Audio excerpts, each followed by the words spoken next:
2 апрель орозонун 23-күнү Пиримов коомдук кайрымдуулук фонду адаттагы ооз ачуу самалыгын өткөрдү.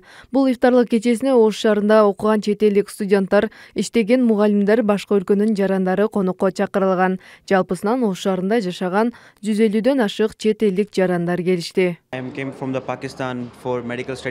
Мен Пакистандан келдим. Бул жакта медицина окуп жатам.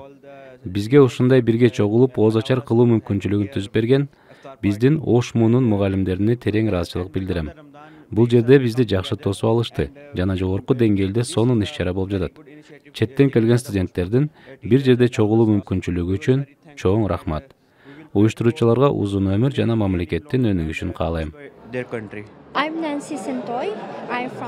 Менин атым Нэнси Сентой, мен Филиппинден болом. Мен бул жакта 5 жылдан бери эл аралык мектепте иштейм. Бул жакка чакырылганыма абдан ыраазымын. Мен билгенден бул кайрымдуулук уюм окшойт. Бардык чет өлкөлүктөр чакырылганда мен аябай таасирлендим. Мен биринчи жолу чет өлкөлүк мугалим жана студенттер менен бир жерге топтолуп атам. Мындай майрам биздин өлкөдө дагы бар, себеби калктын 6% мусулмандар. Ошону менен бирге Рамазан айы бүткөндө бизге дагы майрамдалат. Бардык мекеме уюмдар ал күн иштебейт, себеби ал күн баарына майрам. Мен Кашмирдемин. Ошто болуп жаткан ифтар кечесине келдим. Ушундай ооз ачар кечесине быйыл Кыргызстанда тосконума аябай кубанычтамын. Альхамдулиллах, Рамазан айыңыздар кут болсун. Рамазан мубарак. Алхамдулиллах. Ассаламу алейкум ва рахматуллах. Мен Палестинадан, атым Салахиддин. Ошто окуйм.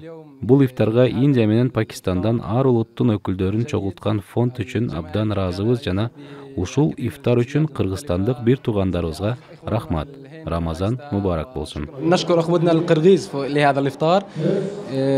Рамазан керим, Рамазан мубарак. Ислам дининин 5 негизги парыздарынын 3-сү бул орозо болуп саналат. Орозону жаш курагы жеткен жана ден соолугу чың мусулман адамдар кармайт. Рамазан айында орозо кармоо мусулмандар үчүн парыз. Бүгүн орозонун 23-күнү Пиримов кайрымдуулук фонду Ош шаарында окуп жаткан Палестинадан, Турциядан, Филиппинден, Малайзиядан жана Пакистандан келген студенттерге ооз ачыруу кечесин уюштуруп бердик.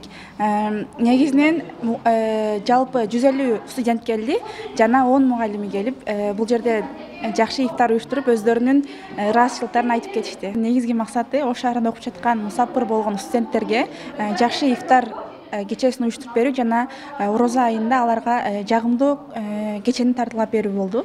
Мындай самалыктын максаты улуттар арасында биримдикти чыңдоо жана достук мамилелерди бекемдөө болуп саналат. Ошондой эле ыйык орозо айынын урматына уюштурулду.